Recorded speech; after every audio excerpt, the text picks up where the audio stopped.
નમસ્કાર વિદ્યાર્થી મિત્રો, આઈસ રાજકોટની યુટ્યુબ ચેનલમાં આપનું હાર્દિક સ્વાગત છે. નવી ભરતીની માહિતી લઈ અને ફરી એકવાર આપની સામે ઉપસ્થિત થયો છું મિત્રો. આર્મી પબ્લિક સ્કૂલની અંદર રિક્રુટમેન્ટ બહાર પડી છે. ટીચર માટેની પોસ્ટ છે અને આ ટીચર માટેની પોસ્ટમાં અલગ અલગ સબ્જેક્ટ્સના એ લોકો ટીચર્સ જે છે એ રિક્રુટમેન્ટ કરવાના છે. આ અલગ અલગ જે છે ટીચર માટે એ લોકો 3 ક્રાઇટેરિયા જે છે એમાં આપ લોકો પોતે જે છે ટૂંકમાં સિલેક્શન કરશે. એ 3 ક્રાઇટેરિયામાં ટ્રેન્ડ ગ્રેજ્યુએટ ટીચર્સ, બીજું છે પોસ્ટ ગ્રેજ્યુએટ ટીચર્સ અને ત્યાર પછી છે પ્રાઇમરી ટીચર્સ. આ 3 સેક્શનની અંદર એ લોકો ભરતી કરવાના છે. અલગ અલગ સબ્જેક્ટ્સ પણ એ લોકોએ આપણને આપેલું છે કે ભાઈ આ પર્ટિક્યુલર સબ્જેક્ટ્સ માટે એ લોકોને રિક્રુટમેન્ટ કરવાની છે ટીચર્સની. અને મિત્રો આપને એક વસ્તુ કહી દઉં કે આર્મી પબ્લિક સ્કૂલ જે છે ઓલ ઓવર ઇન્ડિયાની અંદર છે અને એમાં પણ ગુજરાતમાં પણ જે છે આર્મી પબ્લિક સ્કૂલ્સ છે. એમાંથી ખાસ કરીને અત્યારે 2 જગ્યાએ જે છે એ ટૂંકમાં રિક્રુટમેન્ટ થવાની છે. એમાં અમદાવાદ અને ભુજની અંદર જે પબ્લિક સ્કૂલ છે એની અંદર જે છે ટૂંકમાં રિક્રુટમેન્ટ થવાની છે. એટલે ગુજરાતના વિદ્યાર્થીઓ માટે પણ જે છે એ અહીંયા સુવર્ણ તક છે એવું કહી શકાય. ગુજરાતની અંદર પણ જે છે એ જે પણ કોઈ કેન્ડિડેટ્સ પોતે ટેટ જે છે ટેટ ટાટની પરીક્ષાઓ આપતા હોય છે એ રિક્રુટમેન્ટ જે છે એ ટૂંકમાં જ્યારે એની અંદર એલિજિબલ થાય ત્યારે તો જે છે એ ટૂંકમાં એની અંદર આગળ વધી જ શકશે. પણ સાથે સાથે અહીંયા પણ જે છે એવા વિદ્યાર્થીઓ પોતે જે છે એ ટૂંકમાં આગળ વધી શકે છે અને પોતાનું જે છે એ ટૂંકમાં જે ધ્યેય છે, જે ગોલ છે એ આર્મી પબ્લિક સ્કૂલની અંદર જે છે એ પોતે યોગદાન પોતે જે છે પોતાનું આપી શકે છે. તો ચાલો મિત્રો બહુ જાજો સમય ન બગાડતા આપણે વિશેષ માહિતી જે છે એ જોઈ લઈએ. અગત્યની તારીખો કઈ છે? અગત્યની તારીખોની અંદર સૌપ્રથમ મિત્રો આપને એટલું કહી દઉં કે અહીંયા સ્ટાર્ટિંગ ડેટ જે છે એ 1 ઓક્ટોબર 2020 છે અને ત્યાર પછી છેલ્લી તારીખ ફોર્મ ભરવાની છે 20 ઓક્ટોબર 2020. પણ સાંજે 5 વાગ્યા સુધી જ ફોર્મ ભરાશે. 20 તારીખે સાંજે 5 વાગ્યા સુધી જે છે આપ એની અંદર ફોર્મ ભરી શકશો. ત્યાર પછી કોલ લેટર સ્ટેજ 1 જે છે એ ઓનલાઈન સ્ક્રીનિંગ ટેસ્ટ જે MCQ રહેશે.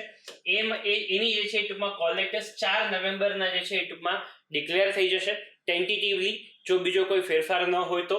અને ત્યાર પછી એ date of online screening test જે છે એ 21 અને 22 નવેમ્બર જે છે એ રહેશે. એક્ઝામ સેન્ટર્સ પણ એ લોકોએ આપણને અલોટ કરેલા છે, એ પણ જે છે આપણે આગળ જોવાના છે. અને એ સ્ટેજ 1 નું રિઝલ્ટ જે છે એ 2 ડિસેમ્બર સુધીમાં લગભગ જે છે એ ટૂંકમાં એ લોકો ડિક્લેર કરી દેશે. એટલે આ હતી અગત્યની તારીખો, અગત્યની માહિતીઓ કે જે આપણે ધ્યાનમાં લેવાની રહેશે. આનું ફોર્મ જે છે એ ટૂંકમાં કઈ રીતે ભરવું એ પણ આપણે આગળ જોવાના છે. એલિજિબિલિટી ક્રાઇટેરિયા જોઈ લઈએ, જેમાં એજ લિમિટ અને ક્વોલિફિકેશન જે છે એ ટૂંકમાં રહેશે. તો એમાં સૌપ્રથમ એજ લિમિટની અંદર આપણે જોઈ લઈએ કે ફ્રેશ કેન્ડિડેટ્સ માટે એ લોકો એટલું જણાવે છે કે લેસ ધેન 5 યર એક્સપિરિયન્સ હોય તો એ લોકો ફ્રેશ કેન્ડિડેટ્સમાં આવશે. એવા લોકો માટે બિલો 40 યર્સની જે છે એજ લિમિટ રહેશે. અને એમાં પણ આપણને આગળ એવું જણાવેલું છે કે in case of Delhi school the candidates should be in the age bracket as per DSEA and R. આ જે છે ટૂંકમાં એસ પર એટલે કે દિલ્હીની અંદર જે છે જે દિલ્હી સ્કૂલ છે એ લોકો માટે લાગુ પડે છે. અધર માટે જે છે ટૂંકમાં 40 યર્સ જે છે જે એજ લિમિટ એ લોકોએ કીધી છે.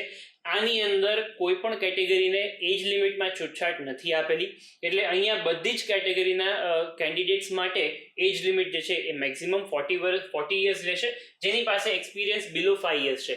હા, સાવ એક્સપિરિયન્સ ન હોય તો પણ ચાલે, એમાં કોઈ એ લોકોએ પર્ટિક્યુલર મિનિમમ એક્સપિરિયન્સ માગેલો નથી, બરાબર છે. એટલે મિનિમમ એક્સપિરિયન્સ અહીંયા 0 હશે તો પણ ચાલશે.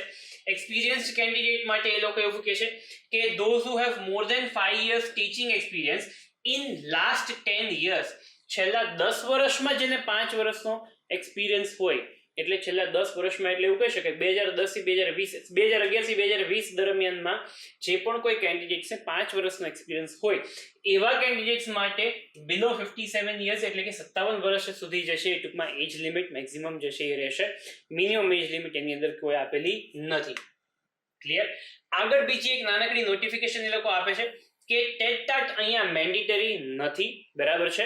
હા, પણ જો ટેટ ટાટ જે છે એ ટૂંકમાં તમે ક્લિયર કરેલું હોય તો તમે આ પર્ટિક્યુલર ભરતીની અંદર પરમનન્ટ જે છે એ જોબ મેળવી શકો છો. અથવા તો આપની જોબ જે છે ટેમ્પરરી હશે, એટલે કે ભાઈ 1 વર્ષ 2 વર્ષ કે 5 વર્ષનું જે પણ કાંઈ કોન્ટ્રાક્ટ એ લોકો કરે એ સમય દરમિયાન જે છે ટૂંકમાં આપનો રહેશે. જો ટેટ ટાટ ફરજિયાત નથી. ફરીથી આપને ઇન્ફોર્મ કરી દઉં, ક્લિયર છે. સીટેટ કે ટેટ તમે જે છે ક્લિયર કરેલી હોય એવી ફરજિયાત નથી. પણ જો તમે ક્લિયર કરેલી હશે તો ચાન્સીસ એવા છે કે ભાઈ તમને પરમનન્ટ જોબ જે છે ત્યાં મળી જશે. એટલે આમ જોવા જાવ તો એવું કહી શકાય કે ભાઈ ટૂંકમાં ગવર્મેન્ટની અંદર જેમ પરમનન્ટ હોય છે એવી રીતે પરમનન્ટ જોબ અહીંયા રહેશે. ક્લિયર છે? એટલે એ વસ્તુ અહીંયા આપણે ખાસ કરીને ધ્યાનમાં રાખીશું. ટેટ ક્લિયર હોય અને હજી સુધી આપણને ગવર્મેન્ટમાં જે છે ટૂંકમાં સિલેક્શન ન થયું હોય તો એવા કેન્ડિડેટ્સ ખાસ કરીને જો અહીંયા ફોર્મ ભરે તો એમ લોકોને જે છે પરમનન્ટ અહીંયા જોબ જે છે થઈ જશે એવું અહીંયા એ લોકો કહેવા માંગે છે. હા, અહીંયા સીટેટ અને ટેટ બેની જ વાત કરી છે, ટાટની વાત કરી નથી. ત્યાર પછી મિત્રો જોઈએ ક્વોલિફિકેશન એ લોકો શું માંગે છે આપણી પાસે. ક્વોલિફિકેશનમાં એજ્યુકેશનલ ક્વોલિફિકેશનમાં પ્રાઇમરી અને અલ્ટરનેટિવ આપેલું છે. એટલે પ્રાઇમરી ક્વોલિફિકેશન અને અલ્ટરનેટિવ અને ત્યાર પછી પ્રોફેશનલ ક્વોલિફિકેશનની અંદર આપણે જોઈ શકીએ છીએ કે ભાઈ બીએડ આપેલું છે. એટલે બીએડ તો જે છે ફરજિયાત કરેલું હોવું જોઈએ. આપેલું ક્રાઇટેરિયા અહીંયા કન્ફર્મ થાય છે એજ્યુકેશન ક્વોલિફિકેશન માટે. બીજું ક્રાઇટેરિયા જે છે જે આપણે જોઈએ કે સબ્જેક્ટ વાઇઝ છે, જેમ કે ઇંગ્લિશ છે, હિન્દી છે, હિસ્ટ્રી છે, તો સબ્જેક્ટ વાઇઝ એ લોકો એવું કહે છે માસ્ટર ડિગ્રી ઇન ઇંગ્લિશ, બરાબર છે. એમાં અલ્ટરનેટ કાંઈ ન હોય તો ચાલે. અહીંયા primary master degree in English કરેલું હોવું જોઈએ. એટલે આ વસ્તુ જે છે ખાસ કરીને આપણે અહીંયા ધ્યાનમાં રાખીશું. એક એક્ઝામ્પલ આપી દઉં. પોલિટિકલ સાયન્સની અંદર માસ્ટર ડિગ્રી ઇન પોલિટિક્સ જે છે એ અહીંયા આપણને એ લોકોએ કીધું છે, અથવા તો અલ્ટરનેટિવમાં જે છે MA ઇન પબ્લિક એડમિનિસ્ટ્રેશન અથવા ઇન્ટરનેશનલ રિલેશન્સ એ કરેલું હોય તો ચાલે. એટલે કે એક્ઝામ્પલ એક જે છે અહીંયા ક્લિયર કરી દઉં. પોલિટિકલ સાયન્સ સબ્જેક્ટ જે ભણવા માંગતું હોય એને જે કેન્ડિડેટ્સ હોય એ લોકો માટે ક્વોલિફિકેશન શું અહીંયા ક્રાઇટેરિયા થશે તો કે માસ્ટર ડિગ્રી ઇન પોલિટિક્સ અને બીએડ અથવા MA in public administration international relationship અને બીએડ. આ બે વસ્તુ જે છે ટૂંકમાં અહીંયા છે. બીએડ તો ફરજિયાત છે. આ અને આ બંને અથવામાં રહેશે. બંનેમાંથી કોઈ પણ એક વસ્તુ તો ફરજિયાત કરેલી હોવી જોઈએ. ક્લિયર? એવી રીતે બીજા સબ્જેક્ટ વાઇઝ એ લોકોએ અહીંયા આપણને ઇન્ફોર્મ કરેલું છે. એટલે જે પણ કોઈ સબ્જેક્ટ આપનો લાગુ પડતો હોય એ પ્રમાણે ખાસ કરીને આપણે અહીંયા એજ્યુકેશન ક્વોલિફિકેશન જોઈ શકો છો. એવી રીતે ટીજીટી ટ્રેન ગ્રેજ્યુએટ ટીચર્સ માટે જે છે એ લોકોએ અહીંયા ઇન્ફોર્મેશન આપેલી છે કે ભાઈ કઈ કઈ વસ્તુ જે છે ફરજિયાત છે. જેમ કે આ વસ્તુ જે છે અહીંયા ટૂંકમાં પ્રાઇમરી થઈ જાય છે અને આ અલ્ટરનેટિવ. હા, આપને આ બધી જ વસ્તુ ડિટેલ નોટિફિકેશનની અંદર આપેલી છે અને નોટિફિકેશનની લિંક નીચે ડિસ્ક્રિપ્શનમાં જે છે આપણે આપી જ દીધી છે. એટલે આપ ત્યાંથી નોટિફિકેશન ડાઉનલોડ કરી અને એને વાંચી શકો છો અને રિફર કરી શકો છો. ક્લિયર છે? હા, આપે હજી સુધી જે છે આ વિડીયોને લાઇક ન કર્યું હોય તો ખાસ કરીને મિત્રો લાઇક કરજો. આપના લાઇક કરવાથી અમને ખાસ કરીને મોટિવેશન મળે છે. અને આપ એટલું કહી દઉં કે સાથે સાથે બેલ આઇકન પણ પ્રેસ કરજો. એટલે જે પણ કંઈ આવી રિક્રુટમેન્ટના નોટિફિકેશન હોય અથવા તો એના લગતી કોઈ માહિતી હોય એ અમે આપ સુધી જે છે એ ટૂંકમાં પહોંચાડી શકીએ. તો અહીંયા આ જે એજ્યુકેશન ક્વોલિફિકેશન છે એ આપણને જણાવે છે. ત્યાર પછી પીઆરટી એટલે કે પ્રાઇમરી ટીચર્સ માટે એજ્યુકેશન ક્વોલિફિકેશન મિનિમમ ગ્રેજ્યુએશન કીધું છે, બરાબર છે. એમાં કોઈ અલ્ટરનેટિવ અહીંયા આપણને આપેલું નથી. જે છે એ ટૂંકમાં પ્રાઇમરી ક્વોલિફિકેશન આ જ છે. અને એ જ રીતે જે છે એ 2 years ડિપ્લોમા જે છે એ ટૂંકમાં કરેલું હોવું જોઈએ ઓર BEd/4 years integrated course of BEd in elementary education. એટલે આ વસ્તુ જે છે એ ટૂંકમાં ઓરમાં છે. એટલે એ વસ્તુ આપણે જે છે એ ટૂંકમાં સેકન્ડરી BEd અથવા તો એ સિવાયનું ડિપ્લોમા કે જે પણ કંઈ કરેલું હોય એ વસ્તુ આપણને અહીંયા જે છે ટૂંકમાં એ લોકો સ્પેસિફાઈ કરે છે. એટલે અહીંયા આપણે આ વસ્તુ અહીંયા ખાસ કરીને ધ્યાનમાં રાખીશું. ક્લિયર છે? ત્યાર પછી મિત્રો સિલેક્શન પ્રોસિજર શું રહેશે તો કે સ્ક્રીનિંગ ટેસ્ટ જે MCQ છે ફર્સ્ટ સ્ટેજ રહેશે. સેકન્ડ સ્ટેજની અંદર ઇન્ટરવ્યુ રહેશે અને થર્ડ સ્ટેજની અંદર evaluation of teaching skills and computer proficiency. આ બે વસ્તુ જે છે એ લોકો જોશે. એટલે કદાચ આપના લેક્ચરનો ડેમો પણ જે છે કદાચ એ લોકો જોવે એ પણ એ ઇન્ટરવ્યુ પછી થશે. ઇન્ટરવ્યુ સુધી જે છે એ વસ્તુ નથી થવાની. એટલે અહીંયા આપણે જે છે ટૂંકમાં 3 સ્ટેજની અંદર અહીંયા સિલેક્શન પ્રોસિજર છે એવું આપણે કહી શકાય.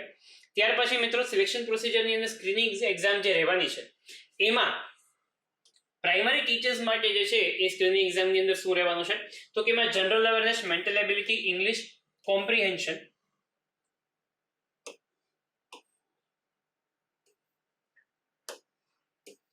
ઇંગ્લિશ કોમ્પ્રિહેન્શન રહેશે. એના પછી એજ્યુકેશનલ કોન્સેપ્ટ એન્ડ મેથોલોજી અને ત્યાર પછી ઇન્ક્લુઝિવ એજ્યુકેશન અને આઈટી. આટલા જે છે એ સબ્જેક્ટ્સ રહેશે. ત્યાર પછી મેક્સિમમ માર્ક્સ જે છે એ ટૂંકમાં 90 રહેશે અને 90 મિનિટનો આપણે સમય મળશે. એટલે ખાસ કરીને આપણે અહીંયા ધ્યાનમાં રાખીશું. બીજી એક નાનકડી સૂચના આપેલી છે કે candidate deserves to appear for vacancies of Hindi or Sanskrit teacher will get a bilingual paper. A small portion of this paper shall however be in English only, as the job assigned would be in English medium school. એટલે અમુક portion જે છે એ આ પેપરનો ઇંગ્લિશમાં જ રહેશે ફરજિયાત, એ બાયલેંગ્વેજમાં નહીં રહે. બાકી જે છે એ ટૂંકમાં હિન્દી અને સંસ્કૃત સબ્જેક્ટના જે પણ કોઈ ટીચર્સ હશે એ લોકોને બાયલેંગ્વેજ પેપર જે છે એ ટૂંકમાં અહીંયા આપવામાં આવશે. અમુક પોર્શન ફરજિયાત ઇંગ્લિશમાં રહેશે એવું એ લોકો અહીંયા આપણને માહિતી આપે છે. અને હા, પ્રાઇમરી ટીચર્સ માટે એક જ પેપર રહેશે, એટલે એક જ પેપર જે છે એ ટૂંકમાં સ્ક્રીનિંગ ટેસ્ટની અંદર રહેશે અને MCQ રહેશે. એ આપણે ફરીથી ક્લિયર કરી દઉં. ત્યાર પછી પોસ્ટ ગ્રેજ્યુએટ ટીચર્સ અને ટ્રેન્ડ ગ્રેજ્યુએટ ટીચર્સ માટે જે છે એ પાર્ટ A અને પાર્ટ B એવી રીતે બે પેપર રહેશે. અને આ બંને પેપર જે છે એ 90 જે છે માર્ક્સના રહેશે અને બંનેમાં કુલ મળીને 180 મિનિટનો જે છે સમય મળે છે. એટલે કે 3 કલાકનો સમય આપણે અહીંયા કહી શકાય. Subjects general awareness, mental ability, English comprehension, education concept and methodology, એના પછી ઇન્ક્લુઝિવ એજ્યુકેશન અને IT આ સબ્જેક્ટ સેમ રહેશે. પાર્ટ B ની અંદર સ્પેસિફિક ટુ સબ્જેક્ટ જે છે એટલે જે પણ કોઈ આપનો સબ્જેક્ટ હશે એ સબ્જેક્ટનો જે છે અહીંયા પેપર રહેશે. ટેટની પરીક્ષા આપેલી હશે તો ઓલમોસ્ટ સિલેબસ અહીંયા સેમ છે એવું હું કહી શકું. બહુ ઝાઝો જે છે ડિફરન્સ આપણને અહીંયા જોવા મળતો નથી. એટલે ટેટની તૈયારી કરતા હોય તો એવા જે છે કેન્ડિડેટ્સ આની અંદર ચોક્કસથી ફોર્મ ભરી શકે છે અને અપ્લાય કરી શકે છે, જેથી કરીને એમની એટલીસ્ટ જે છે એવું કહી શકાય કે ભાઈ ટેમ્પરરી અથવા તો ટૂંકમાં કોન્ટ્રાક્ટ બેઝ ઉપર થોડી જોબ જે છે એ પોતે સ્ટાર્ટ કરી શકે. જો અત્યારે સ્કૂલ્સની અને એજ્યુકેશન ફિલ્ડની જે પરિસ્થિતિ છે એ પરિસ્થિતિ આપણને સૌને ખ્યાલ જ છે. એટલે એ પરિસ્થિતિ ધ્યાને લઈ જ્યાં પણ આપણને જોબ મળે આપણા માટે બેનિફિટ છે. તો અહીંયા એલિજિબલ હોય તો અહીંયા જે છે જોબ લેવું અથવા તો આની પરીક્ષા આપવી જે છે એ જરાય જે છે ટૂંકમાં અયોગ્ય નથી, એ 100% યોગ્ય જ છે. અને આપણે ઓલરેડી જે ફિલ્ડ માટે તૈયારી કરી રહ્યા છે, જે ફિલ્ડની અંદર છે એના લગતું જ છે, આપણે કોઈ નવા ફિલ્ડની અંદર જંપલાવાનું નથી. એટલે એ વસ્તુ આપણે જે છે અહીંયા ધ્યાનમાં રાખી અને આની અંદર જે છે આગળ વધી શકીએ છીએ. મિત્રો, એક વસ્તુ ખાસ કરીને કહી દઉં, જો હજી સુધી આ વિડીયોને આપણે શેર ન કર્યો હોય તો ખાસ કરીને આપના મિત્ર અથવા તો લાગતા ઓળખતા સુધી જે છે શેર કરજો, જેથી કરીને એમને માહિતી પૂરતી મળી શકે અને એમના જે છે હિતમાં જે છે ટૂંકમાં આ વિડીયો થઈ શકે. તો આગળ જોઈએ મિત્રો કે ભાઈ બીજી એક નાનકડી ઇન્ફોર્મેશન આપી છે. For TGT paper of science and social science subject there will be portion of questions pretending to parallel subjects. For example, TGT physics paper જે છે will have 10 questions each of chemistry and biology. એટલે કે ભાઈ સાયન્સનું જે paper હોય તો એમાં ફિઝિક્સનું paper હોય તો સાથે સાથે બાયોલોજી અને કેમિસ્ટ્રીના જે છે 10 પ્રશ્ન જે છે હોઈ શકે. એટલે એવી રીતે સિમિલર સબ્જેક્ટ્સના જે છે અમુક ક્વેશ્ચન્સ જે છે હોઈ શકે. ઇતિહાસનું પેપર હોય તો ભેગા થોડાક 10 પ્રશ્ન જે છે ભૂગોળના હોઈ શકે. એવી રીતે એ લોકો અહીંયા આપણને કહેવા માંગે છે. એટલે આ વસ્તુને આપણે જે છે ધ્યાને લેશું. આપણો જે છે મેઇન સબ્જેક્ટ માની લો કે ભાઈ ભૂગોળ છે તો એવું નહીં બને કે ભાઈ ખાલી ભૂગોળ જ આવશે, ઇતિહાસ પણ જે છે એના 10 પ્રશ્ન જે છે ટૂંકમાં હોઈ શકે. એટલે થોડું ઘણું આપણું નોલેજ જે છે એ અપગ્રેડેડ હોવું જોઈએ અથવા તો થોડું ઘણું વાઇડ નોલેજ હોવું જોઈએ એવું એક્સપેક્ટ કરવા માંગે છે એ લોકો. તો જોઈએ મિત્રો આગળ. નેક્સ્ટ ફીઝ જે છે એ આની 500 રૂપીઝ છે અને ઓનલાઈન પેમેન્ટ જ જે છે આ ફીઝની અંદર આપણે કરવાનું રહેશે. ઓફલાઈન પેમેન્ટ નથી ક્યાંય, અને એ પણ 5 વાગ્યા સુધી જ રહેશે એનો સમય, એના કરતાં વધારેનો સમય મળતો નથી. The procedure to be followed will be as under. Procedure તમારે ફોર્મ ભરવાની જે છે એ કઈ રીતે ફોલો કરવાનું શું છે તો કે ફોર્મ ભરવા માટે અપ્લાય ઓનલાઈનની લિંક આપણે ડિસ્ક્રિપ્શનમાં આપને આપેલી છે. ત્યાર પછી fill up the personal information on the application form. એના પછી system will take then ask you the candidate to pay for the examination fees online. Payment option debit card, credit card અને નેટ બેન્કિંગ, આ 3 option જે છે એ ટૂંકમાં રહેશે. એટલે આ 3 ઓપ્શનમાંથી કોઈ પણ એક ઓપ્શન આપણે સિલેક્ટ કરી શકીએ. ડેબિટ કાર્ડ, ક્રેડિટ કાર્ડ કે નેટ બેન્કિંગ આપણું પોતાનું જ હોવું જોઈએ એવું જરૂરી નથી, બીજા કોઈનું પણ હોઈ શકે, એ ચાલે. ત્યાર પછી after payment of fees the candidates will be asked by the system to attach the following documents, જેમાં photographs and signature છે, proof of date of birth, ત્યાર પછી સર્ટિફિકેટ્સ ઓફ એકેડેમિક ક્વોલિફિકેશન. આટલી વસ્તુ જે છે એ ટૂંકમાં આપને ડોક્યુમેન્ટ્સ અટેચ કરવાનું કહી શકે છે. એટલે આ બધા જ ડોક્યુમેન્ટ્સ આપમાં જે છે એ સ્કેન કરેલા હોવા જોઈએ. બીએડના છે, ગ્રેજ્યુએશનના છે, માસ્ટર્સના છે. ત્યાર પછી ફોટોગ્રાફ, સિગ્નેચર અને ડેટ ઓફ બર્થ માટે કોઈ પણ એક પ્રૂફ જે છે એ પણ સ્કેન કરેલું બધી વસ્તુ હોવી જોઈએ. એટલે સ્કેન કરીને રાખી અને પછી જ આપણે જે છે આના માટે ફોર્મ ફિલઅપ જે છે કરીશું. એટલે આ વસ્તુ ખાસ કરીને ધ્યાનમાં રાખશું. અને ત્યાર પછી આની માહિતી જે છે એ તમને SMS અથવા ઈમેલ દ્વારા જે છે એ લોકો ઇન્ફોર્મ કરવામાં આવશે. એટલે એ વસ્તુ અહીંયા આપણે ખાસ કરીને ધ્યાનમાં રાખીશું. ઓલરાઈટ, ચાલો. ત્યાર પછી ગુજરાતની અંદર એક્ઝામ સેન્ટર ક્યાં છે તો કે અમદાવાદ અને ભુજની અંદર જે છે એક્ઝામ સેન્ટર છે. આ બે જગ્યાએ આપ એક્ઝામ સેન્ટર સિલેક્ટ કરી શકશો. તમને 2 કરતાં વધારે એક્ઝામ સેન્ટર જે છે એ પૂછશે લોકો, એટલે કે 3 એક્ઝામ સેન્ટર પૂછશે. એટલે આપણે કન્વિનિયન્ટ જે છે જે નજીક અમદાવાદ પડતું હોય પહેલાં અમદાવાદ ને પછી ભુજ અને પછી ત્રીજું કોઈ સેન્ટર જે છે એ સિલેક્ટ કરવાનું રહેશે. એટલે એક્ઝામ સેન્ટર્સ એ પ્રમાણે આપણે જે છે ટૂંકમાં સિલેક્ટ કરવાના રહેશે અહીંયા.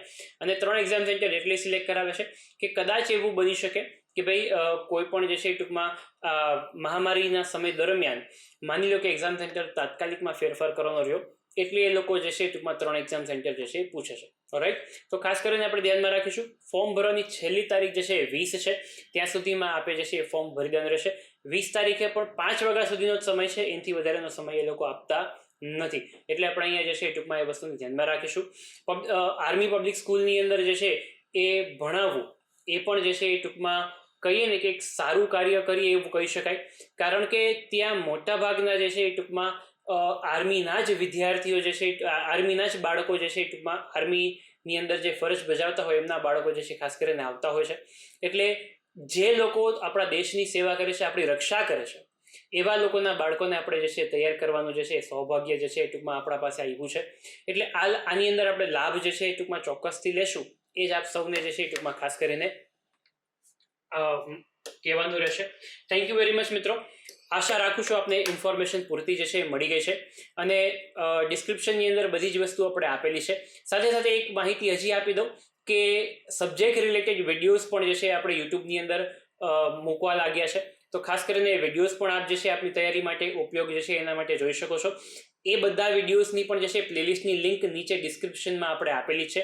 ઇતિહાસ છે, રિઝનિંગ છે, બંધારણ છે, કોમ્પ્યુટર છે અને બીજા એવા ઘણા સબ્જેક્ટ્સ છે. કરંટ અફેર્સના તો ડેલી વિડીયોઝ જે છે ટૂંકમાં આપણે અપલોડ કરીએ છીએ. તો એ બધા વિડીયોઝ પણ આપ ખાસ કરીને જે છે જોઈ શકો છો. થેન્ક યુ વેરી મચ મિત્રો. જય હિન્દ.